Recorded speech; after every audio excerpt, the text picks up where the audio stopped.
আসসালামু আলাইকুম। ঈদ মোবারক। ঈদের দিন সকালবেলা এরকম একটা বিরিয়ানি থাকলে খুব ভালো লাগে সকালের নাস্তাটা সেমাইয়ের পাশাপাশি। চলুন তাহলে চট করে তৈরি করে ফেলি চিকেন বিরিয়ানি।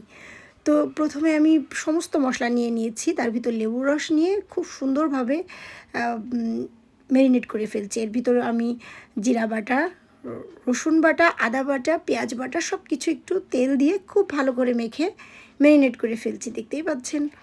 এটা কিন্তু খুব মজা লাগবে ঈদের দিন একদম গরম গরম রান্না করে খেতে।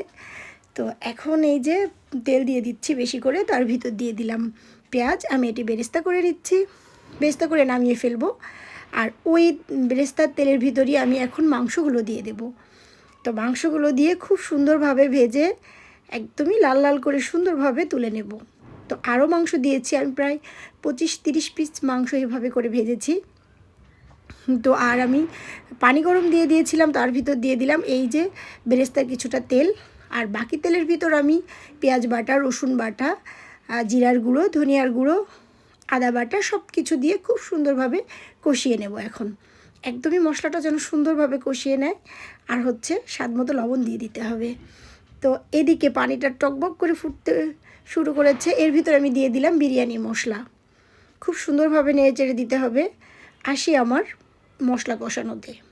তো মশলাটা খুব ভালোভাবে যখন কষানো হয়ে যাচ্ছে, তার ভিতর আমি দিয়ে দিচ্ছি গোটা এলাচ। মুখটা একটু ফাটিয়ে নিয়েছি যাতে ফ্লেভারটা ভালো আসে। আর সমস্ত প্রকার মশলা দিয়ে আমি একটু বিরিয়ানি মশলা দিয়ে দিলাম যাতে করে ফ্লেভারটা খুব ভালো সব কিছুতে যায়। আর কাঁচামরিচ দিয়ে দিয়েছি, একটু ঝাল ঝাল রান্না করব।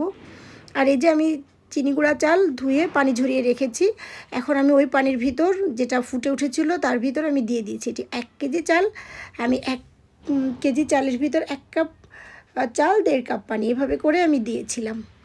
তো এই তো, আর যে মশলাটা আমি মাংস কষানোর মশলাটা এর ভিতর আমি বাকিটা দিয়ে দিয়েছিলাম, দিয়ে খুব ভালোভাবে নেড়ে মিশিয়ে দিয়েছি যাতে করে মাংসের ফ্লেভারটা সমস্ত জায়গা যায়।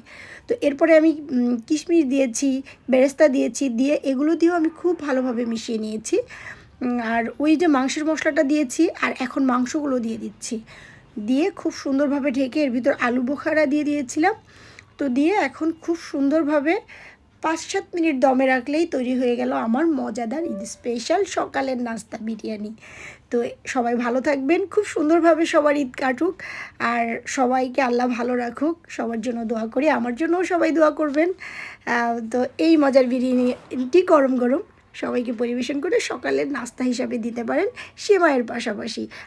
আর অন্য আইটেম তো থাকবেই, গরুর মাংস, সব জর্দা সহ সব রেসিপি থাকবে ইনশাআল্লাহ। সবাই ভালো থাকবেন, আল্লাহ হাফেজ, থ্যাঙ্কস ফর ওয়াচিং।